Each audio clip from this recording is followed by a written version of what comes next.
वरिष्ठ सदस्य आज विकसित भारत प्रोग्राम रे मु डिजिटल लिटरेसी आइडिया विषय में किसी कहवाक चाहूँगी। प्रथम डिजिटल लिटरेसी जब आम अर्थ को देखा डिजिटल लिटरेसी हूँ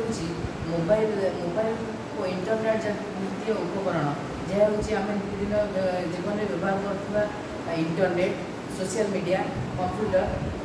जहाँ आम नितिदिनिया जीवन में एक अविच्छिन्न अंग भाई सदृश होती किपर ठीक भाव आम शिखार कौशल ये डिजिटल लिटरेसी द्वारा ही जापर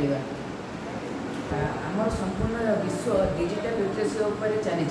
जार उदाहरण स्वरूप आमर बड़ बड़ टेक जायंट जपरी IBM माइक्रोसॉफ्ट से सुपर कंप्यूटर व्यवहार कर डिजिटल लिटरेसी नितांत आवश्यक। आम जब आम नीतिदिनिया जीवन को देखा आम नीतिदिनिया बजार मार्केट भारत सरकार द्वारा परिचालित QR कोड बारकोड जहाँ UPI द्वारा UPI आम कहूँ से डिजिटल लिटरेसी नितांत आवश्यक। नमस्कार मु शुभलक्ष्मी नायक मु टीम जेनियर सदस्य अटे मु डिजिटल लिटरेसी ऊपर किसी समस्या गुड़िक कहवाक जाऊँगी।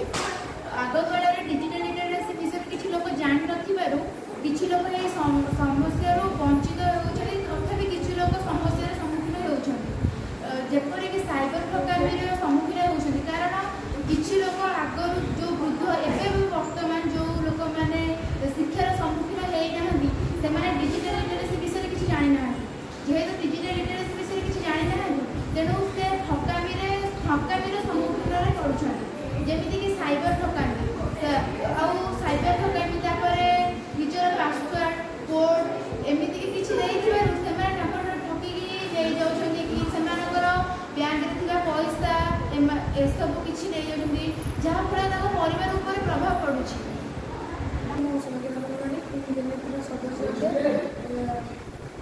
डिजिटल लिटरेसी समस्या समाधान यही समस्या समाधान आखपाखे सरकारी जनसेवा केन्द्र में मागणारे पंजीकरण करें और सरकार तरफ डिजिटल कोर्स कर स्मार्टफोन गैजेट ऑनलाइन व्यवहार कर OTP पासवर्ड को लोक शेयर करें नहीं। नमस्कार मो नाम सुनील साहू मो टीम जेनियर सदस्य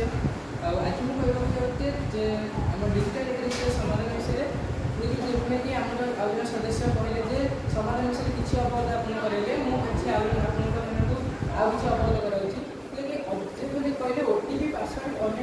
शेयर करने उचित नुहे से भाई आम अधरा आप जो मैंने प्रथम देखते आमको कौन कर लटरी लगे आपको आप लगे तेणु लोक यार सचेतन करवा उचित तेणु आम मैंने यही पंथा को जपरिक अन्य सदस्य मैंने आपको अवगत कराइले यही पंथा को आम अवलम्बन कले भविष्य में सुरक्षित रही।